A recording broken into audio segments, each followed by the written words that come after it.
کا دورہ تھا، اسی اصلاح معاشرہ کا دورہ تھا، تو ایک جگہ پوچھا کہ بھائی یہ مسجد کون سی ہے؟ تو ساتھی رہبر نے بتایا کہ یہ مسجد اہل حدیث کی مسجد ہے۔ آگے گئے تو بھی کس کی ہے؟ تو یہ ہمارے بریلوی بھائی کی مسجد ہے۔ آگے گئے تو یہ کس کی ہے؟ تو یہ دیوبندی بھائی کی مسجد ہے۔ اس کو پوچھا کہ یہ سب مسجد تو دیکھ لیا، لیکن اللہ کی کوئی مسجد ہے؟ کہا کہ نہیں، اس نام کی کوئی مسجد ہم لوگوں کی آبادی میں نہیں ہے۔ لوگوں آپ نے کیا کیا ہے؟ آج کیا خدا کے نام پر جس گھر کو تعمیر کیا گیا، آج خدا کی نسبت اس سے چھوٹ گئی اور میری نسبت دنیا کی اس سے جڑ گئی۔ آج اس کا تعارف اس نام سے ہوتا جس سے میرے علاقائیت اور مسلک کی بو آتی، لیکن خدا کی عظمت، اس کے بندگی کی عظمت، اس کے ذات کے تقدس کی خوشبو جن گھروں سے آنی چاہیے، آج ہم نے ان گھروں پر ایسے لیبل لگائے جس کی بنیاد پر وہ خوشبو آج ان گھروں سے رخصت ہو گئی ہے۔ میں آپ سے کہتا ہوں کہ حالات کے تیور کو پہچانیے، دنیا کے رخ کو پرکھیے، آج کے بدلتے ہوئے حالات میں اپنے کو سنبھالیے اور اس بات کی کوشش کیجئے کہ رب کریم تیرا حکم ہے کہ ہم زمین پر کلمے کی بنیاد پر محبت کے ساتھ جئیں گے، ہم کسی بنیاد پر اپنے درمیان کسی کو دوسری نظر سے نہیں دیکھیں گے، ہمارا ہاتھ کبھی کسی کے دل کو نہیں توڑے گا، اور ہم زمین پر تقسیم کرنے والے نہیں بلکہ لوگوں کو آپس میں جوڑ کر چلنے والے بنیں گے۔ اگر یہ جذبہ ایمانی، یہ جذبہ محبت، یہ جذبہ اخوت، یہ جذبہ برادری اگر آپ کے سینے میں پیدا ہوئی تو بولو اللہ تعالیٰ اس چھوٹی سی جماعت کے ذریعے اس سرزمین پر ایک باوزن امت پیدا کر کے دکھائے گا کہ نہیں دکھائے گا؟ دکھائے گا کہ نہیں؟ تو کیا انشاءاللہ دل کا یہ فیصلہ ہوگا کہ ہم جہاں بھی زندگی گزاریں گے لا الہ الا اللہ محمد الرسول اللہ کی بنیاد کو مضبوط کرنے کی کوشش کریں گے؟ ذرا ہاتھ اٹھا کے کہیے اللہ کے نام پر۔ ہاں، سب کو سمجھا دیجئے، آپ جھک جائیے، پکڑ لیجئے بچھڑنے والے کے ہاتھ کو، آپ توڑیے مت کسی چلنے والے کے ایسے دل کو جس کے دل کی پیشانی پر لا الہ الا اللہ محمد الرسول اللہ کا کلمہ لکھا ہوا ہے۔ بڑا قیمتی ہے وہ دل۔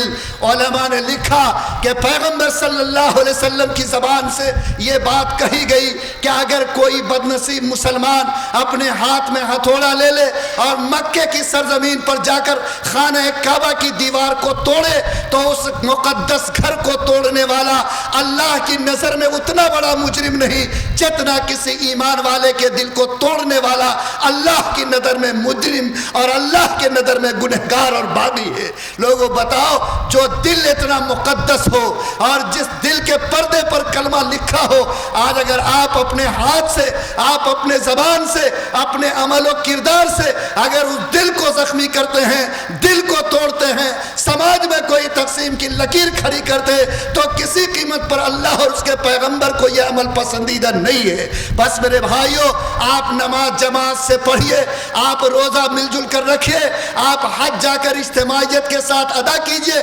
زکوٰۃ میں بھی اجتماعی نظام بنائیے، لیکن ان تمام بندگی کا اثر آپ کی زندگی میں یہ ہونا چاہیے کہ جو بھی اللہ نے آپ کی سانس کو جاری رکھا جب تک زندگی گزاریں انشاءاللہ محبت کے ساتھ ایک بن کر کلمے کی بنیاد پر متحد ہو کر زندگی گزارنے کی کوشش کریں گے انشاءاللہ۔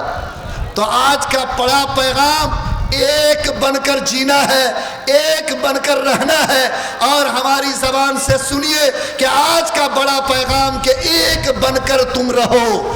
اور دوسرا پیغام ان بندگیوں کا کیا ہے؟ دوسرا پیغام ان بندگیوں کا ہے کہ اگر ایک بن کر رہتے ہو تو تم کو نیک بن کر بھی رہنا چاہیے۔ ارے بولیے، نماز کا پیغام نیک بننا ہے کہ نہیں؟ قرآن میں اللہ کہتا کہ ان الصلاۃ تنہی عن الفحشاء والمنکر، کہ نمازی نماز پڑھتے ہو لیکن نماز اصل وہ ہے جو انسان کو برائیوں سے روک دے، بے حیائیوں سے اس کی زندگی کو قابو دے دے، اسی کا نام اللہ کی نظر میں نماز ہے۔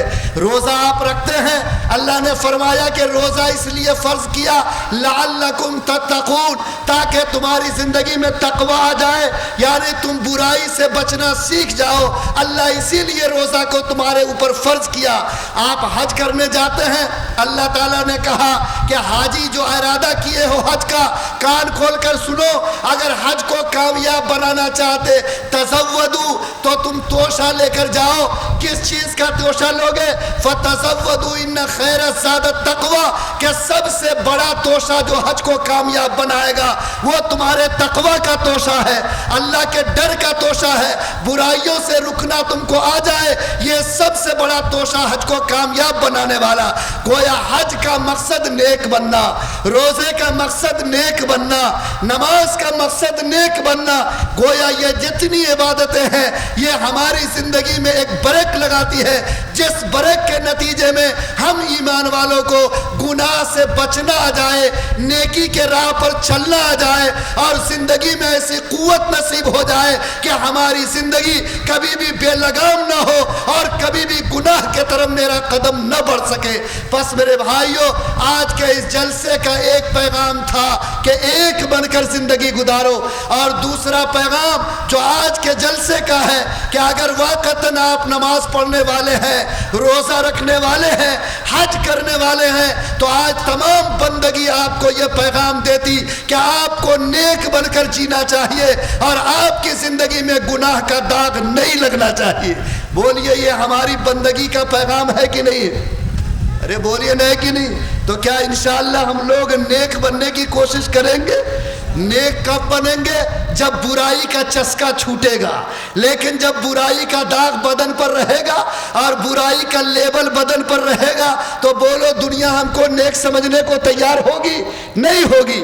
آج اگر آپ نیک بننا چاہتے ہیں تو ہمیں اس بات کا ارادہ کرنا ہوگا کہ رب کریم ایک ایک گناہ جو اب تک زندگی میں نے کیا، آج تیرے سامنے کھلے آسمان کے نیچے میں آمد کے آنسو کے ساتھ توبہ کر کے اس بات کا ارادہ کرتا ہوں کہ میں اپنی زندگی سے گناہ کو دھوؤں گا، میں ندامت کے آنسو بہا کر اپنے اس دامن کو پاک کروں گا، اور جب تک زندگی گزاروں گا میں گناہ کا دھبا اور داغ بدن پہ نہیں لگنے دوں گا۔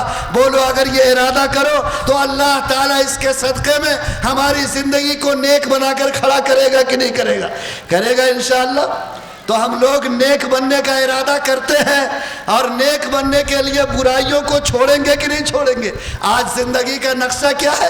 قدم قدم پہ گناہ کھڑا ہے، جہاں چلے جاؤ ہماری ڈیوڑی سے لے کر آنگن تک، بازار سے لے کر دروازے تک، آج ہر چہار طرف گناہ ہم کو پکار رہا، اور سر کی پیشانی سے لے کر تلوا کے ناخن تک۔ آج کسی وقت تنہائی میں غور کرو تو گناہ سے جسم کا رواں رواں داغدار نظر آئے گا۔ آج زبان گناہ سے میلی ہے، آنکھ کی پتلیوں پر گناہ کے دھبے ہیں، بدن پر ہمارے گناہ کے ایسے داغ ہیں کہ اگر دنیا کی نظر اس کو دیکھ لے تو کوئی انسان مجھ کو محبت سے دیکھنا پسند نہیں کرے گا۔ وہ امت جو زمین کو گناہ سے پاک کرنے آئی تھی، وہ امت جس کی ذمہ داری تھی کہ دنیا سے گناہ کو مٹائے اور گناہ میں ڈوبے ہوئے لوگوں کو گناہ کے دلدل سے نکال کر نیکی کے میدان میں کھڑا کرے، آج ایمانداری سے بولو کہ اگر اسی قوم کے نوجوان، اسی قوم کے بوڑھے، اسی قوم کی بہو بیٹیاں اگر گناہ کے دلدل میں کود جائیں گی اور ان کا جسم گناہ سے داغدار ہوگا تو کون ہے اس دنیا میں جو اللہ کے ان بندوں کو گناہ کے دلدل سے نکال کر نیکی کے سامنے اور میدان میں لا کر کھڑا کرے گا؟ بولو یہ سوالیہ نشان میرے سامنے ہے کہ نہیں ہے؟ آج میں آپ سے کہتا ہوں آپ کی ذمہ داری تھی۔ نبی نے فرمایا کہ اے میری امت کے لوگوں، من رأى منکم منکرا فلیغیرہ بیدہ وإن لم یستطع فبقلبہ وإن لم یستطع فبلسانہ وذلک اضعف الایمان۔ اے میرے اوپر ایمان لانے والو، تمہاری ذمہ داری ہے کہ اگر تم کہیں گناہ ہوتے ہوئے دیکھو اور تمہارے ہاتھ میں طاقت ہے کہ گناہ کرنے والے کے کلائی کو پکڑو تو تم سارے کام کو چھوڑ کر پہلے گناہ کرنے والے کے ہاتھ کو روکو، اور اگر اتنی طاقت نہیں ہے لیکن زبان میں قوت ہے کہ تم اس انسان کو ٹوک سکتے ہو، تمہاری ذمہ داری ہے کہ گناہ کرنے والے کو ٹوکو، اور اگر اتنی بھی طاقت نہیں ہے تو دل کے اندر گناہ سے نفرت پیدا کرو، اللہ کے سامنے مصلی بچھا کر رات کی تنہائی میں خدا کے سامنے تڑپو کہ اے اللہ میرا بیٹا گناہ میں ڈوبا ہے, میری بیوی اور بہو گناہ کے دلدل میں کود چکی ہے, میں اس کا ہاتھ نہیں پکڑ سکتا, میری زبان اس کو ٹوک نہیں سکتی, لیکن تیرے سامنے آنسو کے قطرے بہا کر میں تیرے دربار میں فریاد تو کر سکتا ہوں. اے رب کریم میرے درد کو سن لے, میرے گھر کو گناہ سے پاک کر دے, میری زندگی کو گناہ سے دھو دے, اور جو ذمہ داری تو نے میرے اوپر دی ہے اے اللہ مجھے اس کو ادا کرنے کے قابل بنا دے. بولو اگر ایسا آپ نے نہیں کیا تو کیا خدا کی عدالت میں سوال ہوگا کہ نہیں ہوگا؟ تو کیا ہم لوگ اس ذمہ داری کو ادا کریں گے؟ خود نیک بنیں گے, گھر کو نیک بنائیں گے, اور جہاں تک زبان میں طاقت اور قدم میں قوت ہے بولو انشاءاللہ نیکی کو پھیلانے کی کوشش کریں گے کہ نہیں کریں گے؟ اور اللہ ہمیں ایمانی طاقت دے, جہاں کہیں برائی کا دھبا نظر آ جائے, کوئی برائی کی بدبو نظر آ جائے, کوئی برائی کا داغ نظر آ جائے تو بولو انشاءاللہ اس کو دھونے کی کوشش کریں گے کہ نہیں کریں گے؟ آج بولیے جھوٹ بولنا گناہ ہے کہ نہیں ہے؟ ارے بولیے نا, کتنا بڑا گناہ, اتنا بڑا گناہ ہے. کبیرہ گناہوں میں سے ایک بڑا گناہ جھوٹ بولنا. قرآن نے کہا کہ فَاجْتَنِبُوا قَوْلَ الزُّورِ, خبردار جھوٹ تمہاری زبان پر نہیں آئے, اپنے زبان کی جھوٹ سے حفاظت کرو. لیکن آج بتائیے کہ جھوٹ اتنا ہلکا گناہ بن گیا کہ آج تھوک کے حساب سے یہ جھوٹ ہماری زندگی میں رائج ہے. بولو رائج ہے کہ نہیں؟ آج 5 روپے کے لیے ایمان والا جھوٹ بولتا ہے. ارے بولیے نا, بولتا ہے کہ نہیں بولتا؟ کیا آپ کا ضمیر آپ کو ملامت نہیں کرتا کہ اتنا بڑا کبیرہ گناہ آج 5 اور 100 روپے کے لیے ایمان والا کرے, اور اس کی زندگی کے اندر یہ احساس پیدا نہ ہو کہ ہم 24 گھنٹے میں اگر 100 مرتبہ اس کبیرہ گناہ کو کرتے ہیں تو اللہ کی طرف سے میرے لیے لعنت کا کتنا بڑا فیصلہ ہونا ہو. لوگوں بتاؤ, مسلمان جھوٹ بولے گا؟ کیا مسلمان کی زبان سے غلط کلمے نکلیں گے؟ کیا مسلمان کسی کے ساتھ اپنے آپ کو جھوٹا ثابت کر کے دکھائے گا؟ نہیں. اللہ کے پیغمبر کے زمانے میں نہیں, ان کے زمانے کے بہت بعد ایک 12 سال کا بچہ اپنے گھر سے پڑھنے کے لیے نکلا, راستے میں اس کے قافلے کے اوپر ڈاکوؤں نے ڈاکہ ڈال دیا. ڈاکہ ڈالا, اس بچے کے پاس بھی ایک ڈاکو آیا اور اس بچے کے پورے بدن کو تلاشا, لیکن اس بچے کے بدن میں ایک کوڑی بھی نہیں ملی. تو ڈاکو نے اس بچے سے پوچھا کہ اے بیٹا تمہارے پاس کچھ ہے؟ کہا کہ میرے پاس 40 دینار ہے. ڈاکو حیرت میں پڑ گیا کہ میں نے پورے بدن کو تلاشا, ایک کوڑی اس کے بدن میں نہیں ملی, 40 دینار کہاں ہے؟ بچے نے کہا کہ میرے بغل میں دیکھو, میری ماں نے 40 دینار کو خوبصورتی کے ساتھ سل دیا ہے. جب ڈاکو نے ہاتھ ڈالا بچے کے بغل سے 40 دینار نکلا. ڈاکو حیرت میں پڑ گیا, کہا